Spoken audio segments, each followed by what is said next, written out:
नमस्कार आप सभी के लिए। ये आज आपका एडिटोरियल है 28 अगस्त 2020 का। ये विवेक काटजू जो हैं इन्होंने लिखा है। बोल क्या रहे हैं ये रिसेंटली, अगर आपको प्रशांत भूषण जी का जो अधिवक्ता हैं सुप्रीम कोर्ट के, जाने माने अधिवक्ता हैं, उन पे कंटेम्प्ट ऑफ कोर्ट की सुओ मोटो मतलब खुद ही संज्ञान लेते हुए जो जज हैं उन्होंने ये लगा दिया था केस कंटेम्प्ट ऑफ कोर्ट का। उसी पूरे के पूरे परिप्रेक्ष्य में ये इन्होंने बात रखी है कि जज को कैसा होना चाहिए। जैसे कि आप इनका टाइटल ही पढ़ पा रहे होंगे, इम्पार्शियल निष्पक्ष, अलूप, अलग थलग और सोबर मतलब संयमी एज अ जज। एक एज अगर आप जज हो तो ये आपके अंदर तीन क्वालिटी होनी चाहिए। क्वालिटीज ऑफ जज, इंट्रोडक्शन तो रहता ही है क्वालिटीज ऑफ जज, और फिर लास्ट में इन्होंने एक और पॉइंट बना के रखा है, सनिंग द लाइमलाइट मतलब लाइमलाइट से एक नियत दूरी या एक निष्पक्ष मतलब अलग रहना, सीधी सी बात है। तो ये दो इनने पॉइंट में पूरे के पूरे एडिटोरियल को डिवाइड किया है। तो चलिए स्टार्ट करते हैं। अगर आपने सब्सक्राइब ना किया तो please hit the subscribe button. As I read media account about the supreme court decision convicting Prashant Bhushan of contempt of court. जैसा कि इन्होंने देखा कि मीडिया अकाउंट मतलब मीडिया से इन्होंने देखा कि सुप्रीम कोर्ट ने डिसीजन दिया है और दोषी करार दिया प्रशांत भूषण को कोर्ट की अवमानना या कोर्ट की निंदा के लिए। I was reminded of another case of alleged contempt which my father, Brahmanath Kodju, always recalled with a chuckle। तो इन्होंने फिर इन्हें एकदम से एक वो केस याद आ गया जो इनके पिताजी जो हैं मार्कंडेय काटजू, फादर ब्रह्मनाथ काटजू जो इनके पिता हैं, वो हमेशा बताते थे एक केस को कि वो इन्हें याद आ गया। वो केस क्या था? It took place in the early 1950s when he was a junior lawyer in Allahabad high court. जब इनके पिता एक जूनियर लॉयर थे इलाहाबाद हाई कोर्ट में, ये उस समय की बात है। A villager from the Uttar Pradesh had written post card making allegation against magistrate. और एक गांव वाले ने क्या पोस्ट कार्ड लिखा और उस पर आरोप लगाया मजिस्ट्रेट के ऊपर। The magistrate complaint to high court, और मजिस्ट्रेट ने कहा कंप्लेन कर दी? हाई कोर्ट में। The court send number of notice to blazer to appear in court but he ignored them. फिर कोर्ट ने क्या किया, उसकी जज की या मजिस्ट्रेट को उस पर बार बार उसको क्या नोटिस भेजा उस गांव वाले को, लेकिन उसने रिफ्यूज कर दिया और इग्नोर कर दिया। Finally non bailable warrant were issue and the police produced the villager in court. फिर बाद में क्या हुआ, उस गांव वाले के खिलाफ नॉन बेलेबल वारंट जारी किया गया और वो जो गांव वाले हैं उसके लिए पुलिस पकड़ कर ले आई कोर्ट के अंदर। The bench ask the villager why he had not responded to the notice. उसने क्यों रिस्पॉन्ड नहीं किया? कोर्ट वालों ने पूछा, या जो भी वो थे जज, तत्कालीन जज, उन्होंने पूछा कि भाई आपने रिस्पॉन्ड क्यों नहीं दिया, हमने इतनी बार नोटिस दिया। तो उसने कहा he said he could not afford the railway fare and the police had brought him to the court. क्योंकि वो अफोर्ड नहीं कर पा रहा था इस चीज़ को कि भाई किराया दे पा रहा था कि वो अपने रेल किराया देकर कोर्ट तक आ पाए। फिर उसने कहा कि पुलिस ले आई तो मैं आ गया। He did not have to pay पैसा फॉर अ जर्नी, और उसको कुछ पैसा भी नहीं देना पड़ा। द जज conferred with each other and decided that his allegation would not shake the administration of justice in state। और बाद में उन जज की जो बेंच थी उन्होंने एक दूसरे से कुछ फुसफुसाहट की या बातें की, सीधी सी बात है, और उन्होंने ये समझा कि ये जो एडमिनिस्ट्रेशन है उस पर प्रभाव नहीं डालेगा जो भी उसने लिखा या जो भी उसने पोस्ट कार्ड में कहा था। A warning would be sufficient, सिर्फ चेतावनी ही दे दो और ये सफिशियंट होगा। So they warn him to no not make such allegation and told him that he could go back home. और फिर उन्होंने बाइज्जत वली कर दिया और कह दिया कि भाई आप घर जा सकते हो। How will I go home? फिर उसने तुरंत पूछा कि मैं कैसे जा सकता हूँ अब घर। आई हैव नो मनी, मेरे पास कोई ना तो पैसा है। द विलेजर टोल्ड द जज द फ्लमक्स्ड देम दैट फ्लमक्स्ड देम। और इस सब चीज़ ने उन्हें परेशान कर दिया। किसको? जज को। Quickly recovered and decide to personally pay the fare. तुरंत ही उन्होंने क्या किया? पर्सनली फेयर दिया। A senior advocate who was there to assist the court offer to ensure that the villager was given a meal and drop to the railway station, और एक senior advocate को मतलब अपॉइंट किया कि भाई आप ये चीज़ रखो कि इसको खाना आना मिले और वापस ये घर जाए प्रॉपर, और किराया भी दे दिया गया। अब क्वालिटीज़ ऑफ जज, ये तो थी कोर्ट की अवमानना उस समय की 1950 की। अब क्वालिटीज़ ऑफ जज क्या होनी चाहिए? Now the time are very different, लेकिन अब जो समय है वो बहुत ही अलग है। Magistrate is lovely cog in the great judicial machine and not a जज ऑफ अ सुपीरियर कोर्ट। जो भी मजिस्ट्रेट है वो एक छोटा दांत, लवली का मतलब बहुत ही एक निचले तबके का एक हिस्सा है, किसका? जुडिशियल मशीन का। नॉट अ जज ऑफ सुपीरियर कोर्ट, ना कि एक सुपीरियर कोर्ट का जज। But the personal quality that were then required of judge and shown by two Allahabad High Court judge are no different from those expected of present day judge। तो उस समय के जो जज थे, जैसे मतलब उन दो जजों ने जैसे कि मील दिया उस कोर्ट के अवमानना वाले को, खाना दिया और वापस पैसा भी दिया कि वो घर जा सके, तो जो उनकी वो क्वालिटी थी वो वर्तमान जज की भी क्वालिटी में कोई फर्क नहीं होना चाहिए, मतलब इनके according. Apart from integrity in all its aspects, including the intellectuals and impartiality, the one word which come readily in mind on qualities of judge is sovereignty। तो क्या है? एक मतलब सत्यनिष्ठा, इंटीग्रिटी मतलब सत्यनिष्ठा, ईमानदारी या अखंडता, जो भी आप बोलो, तो उससे अलग। In all it's aspect, intellectual जो भी एस्पेक्ट हैं वो क्या है? एक इंटेलेक्चुअल मतलब बौद्धिकता, इम्पार्शलिटी निष्पक्षता। One word which come readily in mind, तुरंत ही एक वर्ड माइंड में आता है, वो क्या है? जज इज अ सोबरिटी। सोबरिटी मतलब सौम्यता। इंडीड, यह संयमता। इंडीड सोबरिटी इज अ जज is so significant that is part of the smile as a sober as जज। स्माइल मतलब होता है उपमा देना, कि ये बहुत ज़रूरी है कि आपकी संयमता, जो संयमित है, वो एक महत्वपूर्ण पॉइंट है कि वो आपकी उपमा दे सके कि सोबर एज अ जज। ठीक है, स्माइल मतलब ये इटालियन वर्ड है, उसको आप ये बोलते हो उपमा देना किसी चीज़ की, मतलब आप समझ लो। उपमा मतलब किसी चीज़ का उदाहरण देना, एग्जाम्पल देना। सोबरिटी इज नॉट ग्रेनेस और ह्यूमरलेस grimness, but a characteristic that denote balance and connotes a desire to shun the limelight। तो सोबरिटी कोई धुंधलापन पैदा नहीं करती, बल्कि एक ये गुण है किस चीज़ का, कि आप बैलेंस करो और उस चीज़ की तरफ संकेत हो कि आपकी जो डिज़ायर है, सन मतलब एक अलग थलग रहना, किससे? लाइमलाइट से अलग थलग रहने का। It is the opposite of flamboyance, which is in itself not negative personal attribute and perhaps even appropriate for some calling, but it is so in judge।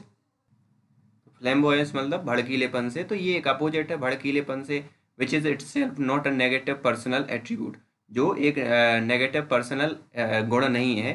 Perhaps even appropriate for some calling, और शायद ये जरूरी भी है किसके लिए?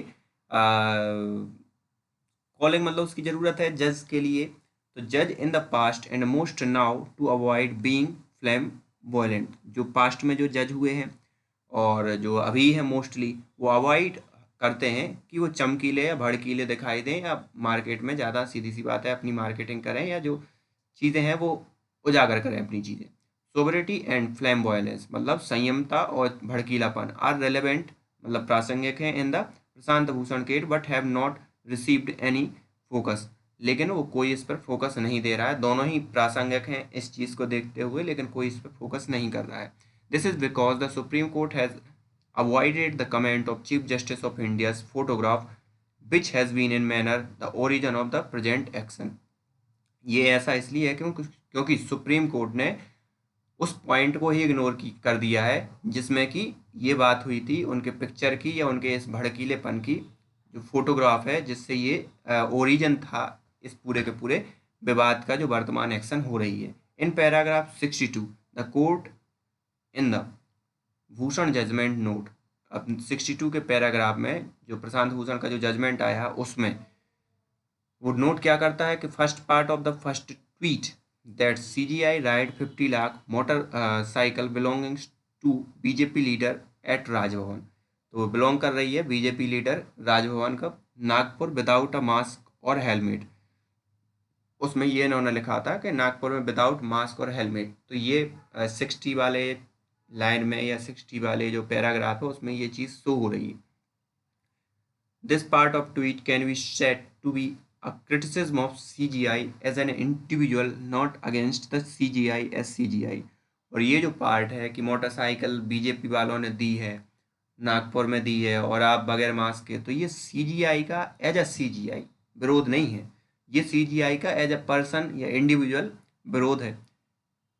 It thereafter proceed to mention the second part of tweet. और उसके बाद फिर दूसरे पार्ट के बारे में बात होती है, वेयर मिस्टर प्रशांत भूषण से at the time when he keep SC in lockdown mode, denying citizens their fundamental right to access justice।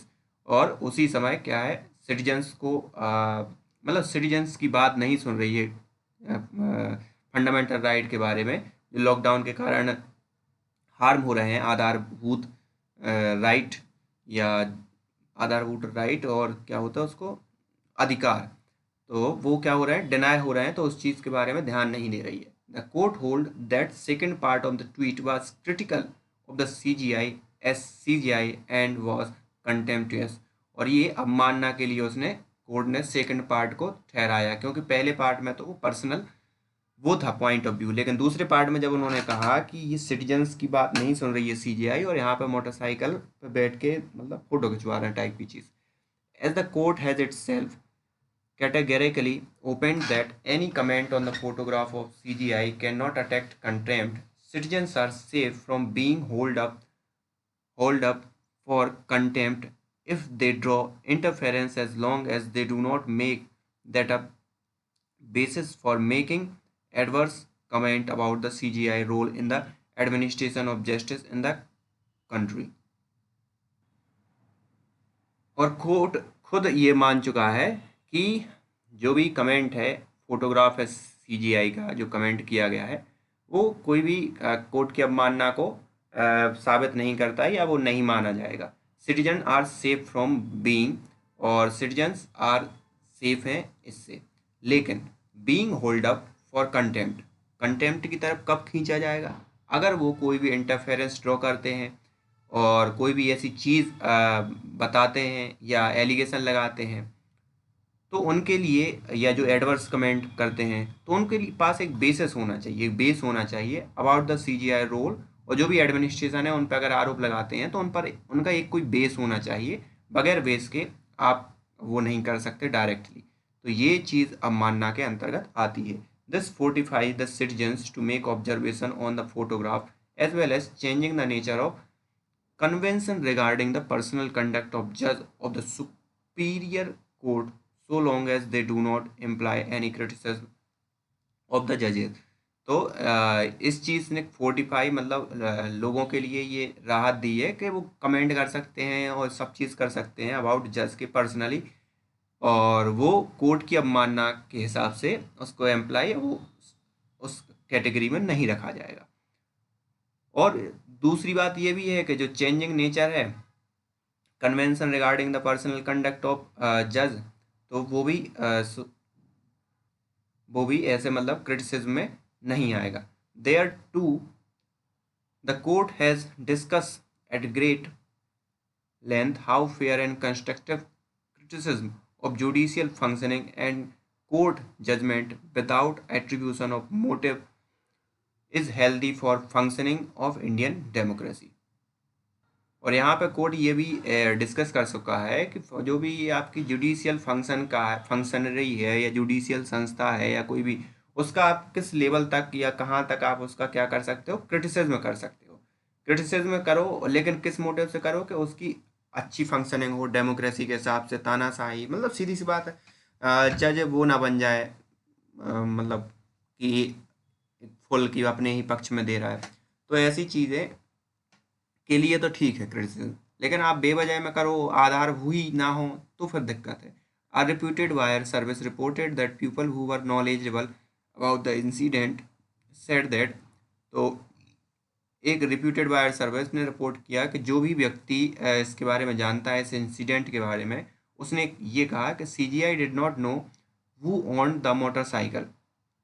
CGI नहीं जानते थे कि वो मोटरसाइकिल किसकी है, and that he merely wanted to get a feel of it. So बस ये वो फील लेना चाहते थे कि मतलब फील मतलब बैठना चाहते थे, बैठ के देखना चाहते थे। It also claim that he want to buy motorcycle after his retirement. और साथ ही साथ वो ये भी चाहते थे कि वो एक मोटरसाइकिल खरीदेंगे अपने रिटायरमेंट के बाद। The fact is that the photograph was unique, for never has a superior court जज leave on a CGI being seen astride a motorcycle। और वो फोटोग्राफ भी क्या था, एक इकलौता था, यूनिक था। और ऐसा कभी भी नहीं था कि सुपीरियर कोर्ट के जो जज थे leave alone a CBI been astride, मतलब मोटरसाइकिल की सवारी की। The question is whether the CGI was wise to do while occupying the august office. तो क्वेश्चन यहाँ पे है, क्या CGI इतने वाइज हैं कि वो करें वाइल जो मतलब to do while occupying august office, जब से अगस्त से ऑफिस, एंड ही डज, और whether he should have curbed his enthusiasm till has retired. और जो उनका एंथुएज्म है वो उनके लिए क्या होना चाहिए, मतलब अंकुश लगाना चाहिए अपने, कि भाई अपने जो रिटायरमेंट की वो शौक है वो एकदम अभी से पूरे करने लगे, जब रिटायरमेंट हो जाते तब पूरा करते। What would he feel if many जज and magistrate follow his example. हो क्या होगा जब पूरे के पूरे जज और दूसरे जज और मजिस्ट्रेट क्या करेंगे, उनका एग्जाम्पल वो करने लगेंगे। And photograph of them getting a feel of object of their enthusiasm. जो फोटोग्राफ है उनका जो है वो गेटिंग फील करवा रहा है कि उनका ऑब्जेक्ट है उनके उत्साह को दिखाने का। For example sport cart appear, अगर मान लो स्पोर्ट कार्ट अपियर होती, this is a question only he can answer after giving it through it deserve. तो ये एक क्वेश्चन है और ये आंसर वही दे सकते हैं जब वो डिजर्व करें। It will only add that himself no that many lawyer and elevation to the bench have to curve their enthusiasm. तो इनका ये मतलब है कि जो वकील है, मैनी मैनी वकील और बहुत से जो बेंच में मतलब अपलिफ्ट होंगे, ऊपर जाएंगे, जो जज बनेंगे, वो अपने एंथुआजम पर कर्व करें। Change some habit and become sober in their conduct, अपनी हैबिट को चेंज करें और एक सोबर या संयमी बने अपने जो पब्लिक लाइफ है उसमें। शनिंग द लाइमलाइट, और लाइमलाइट को क्या करें, स्थिर रखें। In the immediate aftermath of independence जज also maintained a tradition of aloofness. और जब जैसे ही स्वतंत्रता मिली उसके बाद ही जज ने एक ट्रेडिशन बना लिया, अलूफनेस मतलब अलग थलग रहने का। They did not seek public attention, वो पब्लिक अटेंशन नहीं खोजते हैं। वास्तव में दे अवॉइडेड इट, वास्तव में वो अवॉइड करते हैं इस चीज़ को। फॉर इंस्टेंस, और वास्तव में दे अवॉइडेड इट, और वास्तव में वो क्या करते हैं, इस चीज़ को अवॉइड भी करते हैं। फॉर इंस्टेंस, उदाहरण के तौर पर देखा जाए तो जैसा कि पॉलिटिशियन करते हैं, ऑफिसर करते हैं, एग्जीक्यूटिव ब्रांच वाले करते हैं। They moved without pilot and escorts और siren and red light on their car. वो बगैर पायलट के जाते हैं, सायरन को नहीं लगाते थे, रेड लाइट को नहीं करते थे। It may now come as surprise, but it was only in 1980s that high court judge were provided with official car। तो ये कब हुआ, 1980 में हुआ था कि हाई कोर्ट के जज को प्रोवाइड की गई थी official car. Till then at least the Allahabad high court many जज drew to the court themselves, जबकि तब भी मतलब तब तक मतलब एटलीस्ट इलाहाबाद हाई कोर्ट के जो जज थे वो कहाँ से आते थे, खुद की ही कार या खुद के ही वाहन से आते थे। एट सम स्टेज जज begin to seek to be equate with executive officer and politician in term of perk and privilege. और सम स्टेज पे क्या है, जज जो बिगिन है खोजते हैं किस चीज़ की, इक्वेट हों एग्जीक्यूटिव ऑफिसर और पॉलिटिशियन के जो भी पर्क मिलते हैं और जो विशेषाधिकार मिलते हैं उनके रेफरेंस में या उनके regarding. This does not imply that standard of judicial work were compromised, और इसका डज नॉट इम्प्लाई, इसका इसका ये बिल्कुल मतलब नहीं है कि जो स्टैंडर्ड है वो जुडिशियल वर्क के वो कंप्रोमाइज्ड हो गए, but it did mean that they come more in public I. But इसका ये मीन थी कि ये वो कम आए थे पब्लिक आई के अंतर्गत, जैसे ही उनको कार मिली तो वो पब्लिक की नज़रों में ज़्यादा आ गए। This led to the beckoning of strong norm of aloofness. तो जो अलूफनेस का जो नॉर्म बनाया रखा था जज लोगों ने, उसमें क्या हुई, वीकनेस आई या वीक हुआ वो, मतलब अलग थलग रहते थे जज वो। अब उनको कार मिलने लगी, उनको लाइटें मिलने लगी, मतलब सुरक्षा मिलने लगी, तो लोगों की नज़रों में चीज़ें आई। द लाइमलाइट वाज सन, और जो लाइमलाइट थी वो क्या हुई थी, सन थी। Official car with siren and red light were symptomatic of changing modes. तो यहाँ पे मोड्स का मतलब आचार विचार, और इस चीज़ ने क्या किया, चेंज किया जो जो मोड्स थे या आचार विचार थे।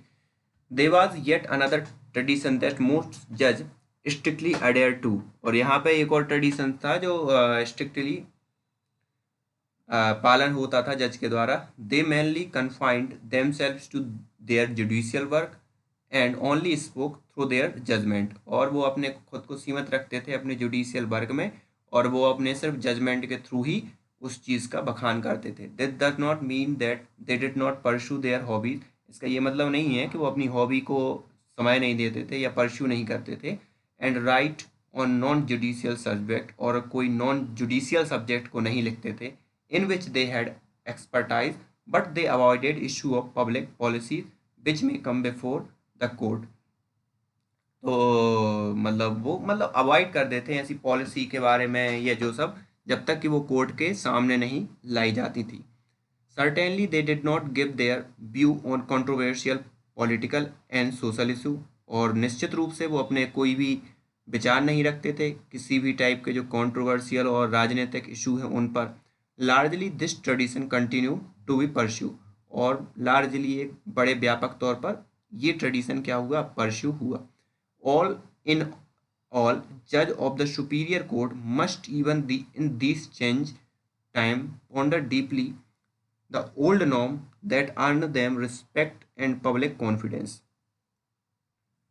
तो अब भली चाहे कुछ भी हो, अंततः यही है कि पूरे के पूरे जो जज हैं सुपीरियर कोर्ट के, उनको ये फॉलो करने चाहिए, ये पुराने ही रूल फॉलो करने चाहिए, भले चाहे समय बदल रहा हो, क्योंकि उससे रिस्पेक्ट मिलेगी, पब्लिक कॉन्फिडेंस बढ़ेगा, और परस्यू देम।